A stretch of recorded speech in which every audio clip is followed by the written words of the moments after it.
ரொம்ப நாளா எனக்கு திருமங்கல்யத்துல காசு கோர்த்து போட்டுக்கணும்னு ஆசை. ஸோ வாங்கலான்னு சொல்லி அவங்க ஷாப்க்கு போனேன். எனக்கு இந்த டிசைன் ரொம்பவே பிடிச்சது. உடனே 20,000 கேஷா கொடுத்துட்டு அவங்க கிட்ட காயின் தாங்கன்னு கேட்டதுக்கு இந்த மாதிரி ஒயிட்டா காமிச்சாங்க. நமக்கு தான் கண்ணுல கோளாறா இல்ல கடைக்காரங்களுக்கு ஒன்றும் புரியலையான்னு ரொம்ப கன்ஃபியூஸ் ஆயிட்டேன். அப்புறம் தான் சொன்னாங்க இது பியூர் வெள்ளி, வெள்ளி காயின்ல தங்கமுலாம் பூசிருக்கோம். பட் இதை யார் பார்த்தாலும் இது கோல்டு இல்லைன்னு சொல்லவே முடியாது. உங்களுக்கு அப்படியே அந்த கோல்டோட லுக் இதுல கொண்டு வந்திருக்காங்க. இதே காயினை இப்போ நம்ம கோல்டில் வாங்க போனோம்னா வேஸ்டேஜ், ஜிஎஸ்டின்னு எல்லாம் சேர்த்து 20,000 ரூபாய்க்கு மேலே தான் வரும் கண்டிப்பா.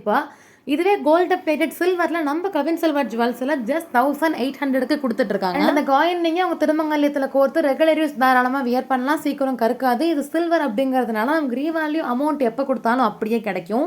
இது மட்டும் இல்லாம இவங்க கிட்ட எல்லா கல்ச்சருக்குமான திருமங்கல்யமே கோல்டு பிளேட்டட் சில்வர்ல அவைலபிள் இருக்கு. தாலி உருக்களும் கிடைக்கும். ஸ்டாக் தீர்றதுக்குள்ள சீக்கிரமாவே ஸ்கிரீன்ல தெரியுற நம்பருக்கு கால் பண்ணி அவங்க ஆர்டர் நீங்க பிளேஸ் பண்ணுங்க.